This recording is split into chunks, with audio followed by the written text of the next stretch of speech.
American Institute of Architects Guide to New York City with Elliot Walensky and Norval White.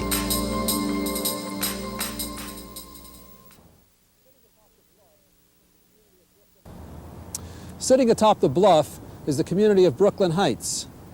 It's a place where some 25,000 people of Brooklyn's 2 million live in a kind of residential enclave, separated from the rest of the borough by wide streets and also embodying many beautiful examples of architecture. Up until the early 19th century, Brooklyn Heights was farmland. Then when Robert Fulton developed his new steam ferry, which opened in 1814, it became possible for well-to-do New Yorkers to come across the river, commuting to Brooklyn to relative peace, quiet, and luxury. Most of the building here was done in the 19th century, and most of it isn't terribly dramatic. Part of the reason we're here is that we want to remove the capital A from architecture.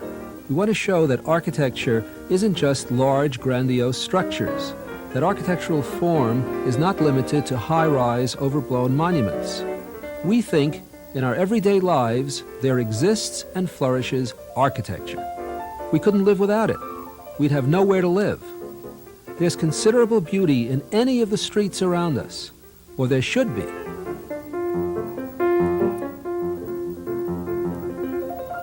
Brooklyn Heights isn't a very large place, but rather than wander through all of it, we thought we'd just pick one street, Willow Street, and its extension, Willow Place, because we thought, why did we pick it? Well, we think it has the greatest variety of architecture, from the oldest to the newest, from different styles, different character, tall buildings, short buildings, even very modern buildings built as late as 1965. And despite the fact that there's all that variety, what Willow Street and Willow Place also have is a great sense of unity and order and scale. Absolutely, I think that's it. Here is the grandest federal house of Brooklyn Heights, dating from 1824. Note particularly the garden wall connecting it with the garden house.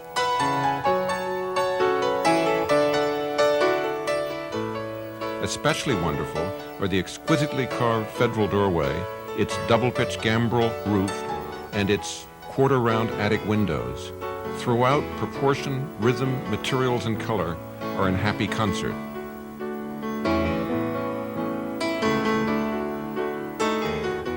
These are perhaps the most common sight to be found on the Heights. 3 brownstones in a row. Just what kind of stone is brownstone? Literally a brown stone, a sandstone from the Connecticut River Valley or from the Hackensack River in New Jersey. Stone easy to carve. Undistinguished, yet the type of building that sets the tone for the whole street. One of the interesting details of Willow Street is its ironwork, circled, pointed, flowered, or even squared. It adds beauty to our lives, with us rarely stopping to notice it.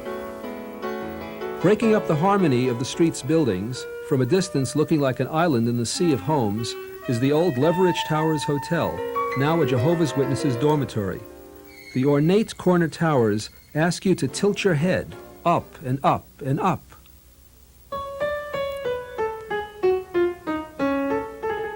Queen Anne, a red brick fantasy. It's a whole variety of qualities that make this a very special building.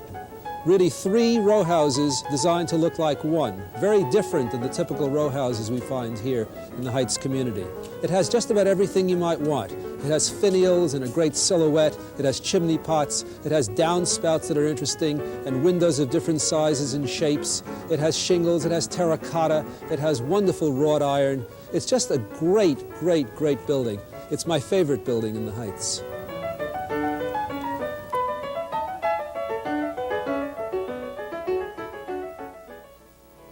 This old carriage house, set back from the street, creates an illusion of waiting warmth, even on a cold, gray day. Right next door are these 3 charmers, in excellent condition and not too far from their original state. Even the fixtures holding the downspouts possess a decorative shape. I think these are really wonderful modern houses. They are wonderful not only because they are distinguished modern architecture, but because they fill in what were empty spaces, making the streetscape whole again.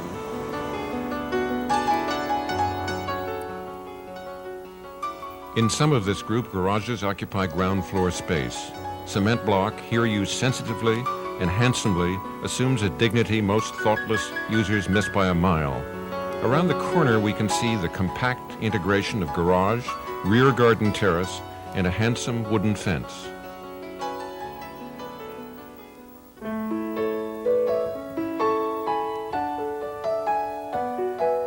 The Esplanade, better known as the Promenade to locals, is a fringe benefit of the construction of this part of the Brooklyn-Queens Expressway, one of the few brilliant solutions to the relationship of automobile, pedestrian, and city.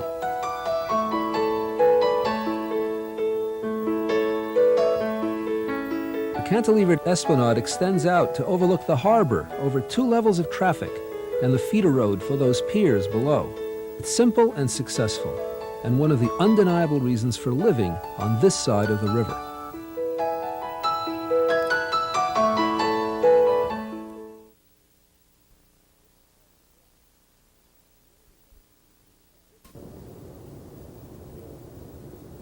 This is part of the Bronx, the northernmost of the city's 5 boroughs, and the only one that's actually physically connected to the North American continent, which may explain why some New Yorkers don't think they live in the United States.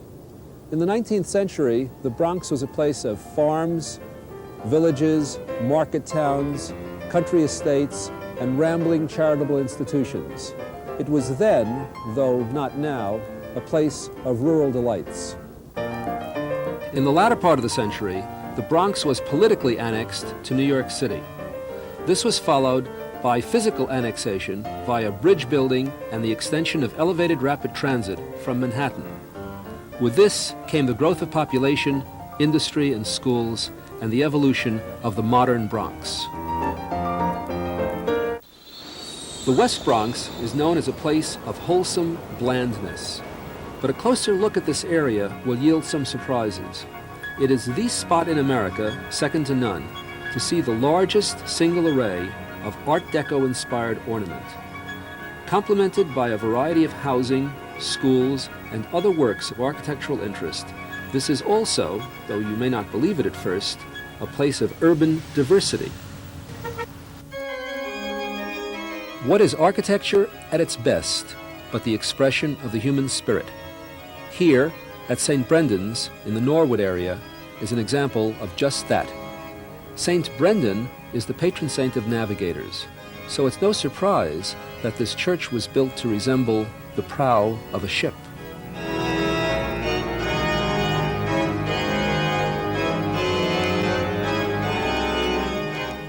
We can look at a building like this and think, this is architecture that works. Architecture that moves us to thought, to reflection, as well as to sensuous appreciation. If this is public architecture that fully expresses the feelings of the congregation that uses it, what then is architecture that doesn't work?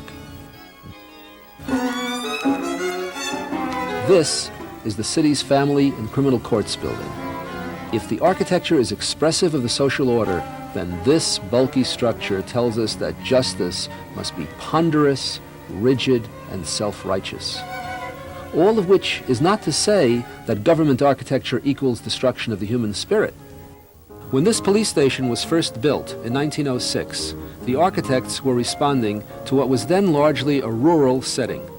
They created an evocative building echoing the lines of a Tuscan villa. Today, this structure still has its charm. The richly ornamented clock tower remains a high point of romantic design in the city. But what about most of the buildings in the Bronx? The places where people live? There are plenty of them around here.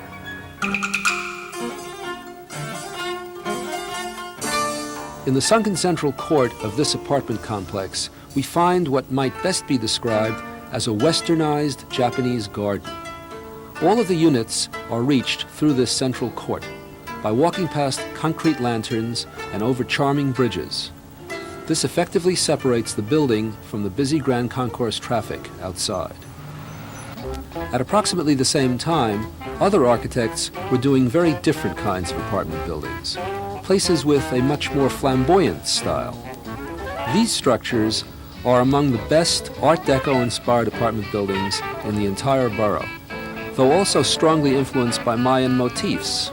Art Deco cum Mayan style, you might say.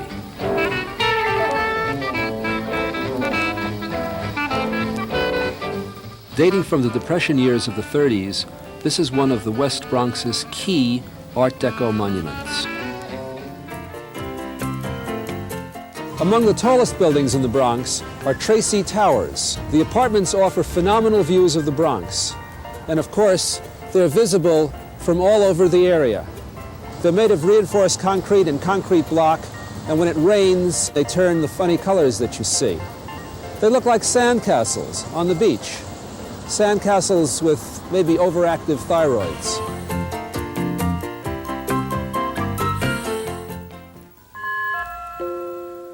Seemingly placed at random by the hand of an indifferent god, these buildings make up Bronx Community College, originally the uptown campus of NYU, New York University. There are many buildings designed by distinguished architects here, and yet there is a disturbing lack of planning to the whole.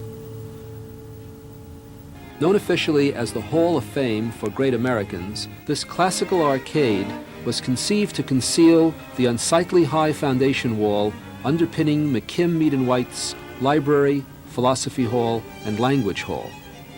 However, these three buildings, with the arcade, are the pièce de résistance of this campus. Looked at in terms of their exquisitely detailed stone exteriors, Stanford White achieved a great classical revival composition. Another architect's need to create a dignified design, however, resulted in concrete pomposity.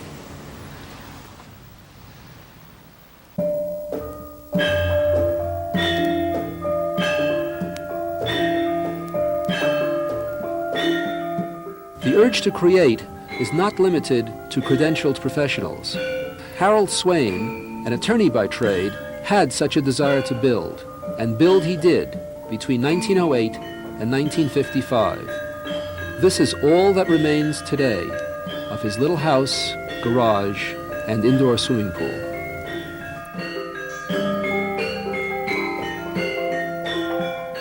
We've been looking at large projects, the works of hundreds of skilled men and women.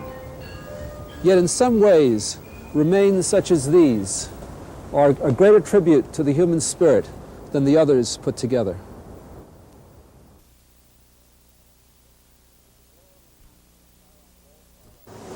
This is Lower Manhattan, the skyline of all skylines, the original skyline of imagination. This is where it all started. What Henry James, when he came back in 1904 from many years in Europe, called a vertical pincushion, and what the great Russian writer Maxim Gorky called the lower jaw of death.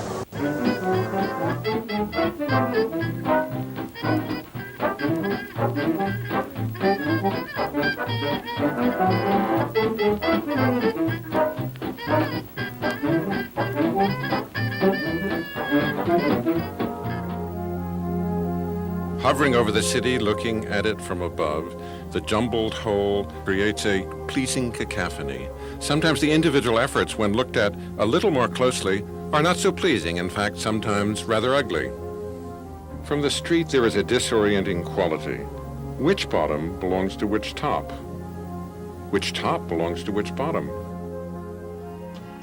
The architecture of office buildings of the 1920s and 1930s was something which should be mostly savored from a distance in the skyline or from an adjacent corporate president's private suite.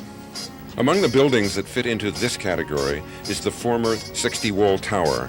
This was an example of a dressmanship at its most blatant.